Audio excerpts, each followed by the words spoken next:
Krisis politik Israel memasuki babak baru setelah parlemen atau Knesset resmi dibubarkan.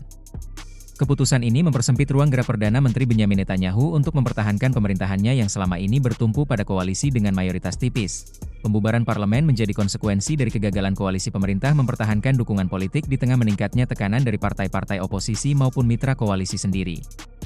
Situasi tersebut membuka jalan menuju pemilu lebih awal dan menambah ketidakpastian politik di Israel. Ketua Knesset Amir Ohana menjelaskan bahwa pembubaran parlemen dilakukan sesuai mekanisme konstitusional setelah mayoritas anggota menyetujui usulan tersebut. Dengan keputusan itu, masa kerja parlemen berakhir dan tahapan menuju pemilihan umum baru segera dimulai.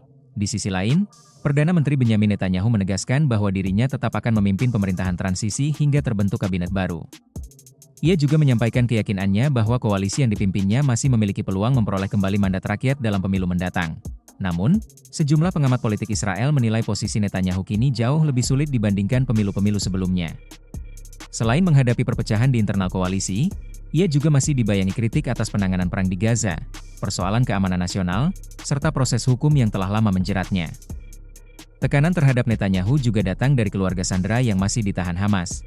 Mereka terus mendesak pemerintah memprioritaskan penyelesaian diplomatik demi membebaskan para sandera. Di sisi lain, kelompok garis keras dalam koalisi justru menginginkan operasi militer terus dilanjutkan hingga Hamas benar-benar dilumpuhkan. Perbedaan kepentingan itu membuat koalisi pemerintahan semakin rapuh. Sejumlah partai keagamaan dan nasionalis mulai mengambil sikap berbeda terhadap sejumlah kebijakan penting, termasuk rancangan undang-undang wajib militer bagi komunitas ultra-ortodoks yang menjadi salah satu pemicu retaknya koalisi. Pembubaran parlemen juga memunculkan kekhawatiran terhadap arah kebijakan Israel di tengah situasi keamanan yang masih belum stabil. Konflik dengan Hamas di jalur Gaza masih berlangsung, sementara ketegangan di perbatasan utara dengan Hizbullah belum sepenuhnya mereda. Bagi Netanyahu, pemilu kali ini menjadi pertaruhan besar. Bila kembali memenangkan dukungan mayoritas, ia berpeluang melanjutkan kepemimpinannya. Sebaliknya, kekalahan dapat mengakhiri dominasi politiknya yang telah berlangsung selama bertahun-tahun. Di tengah dinamika tersebut, masyarakat Israel kini dihadapkan pada pilihan penting.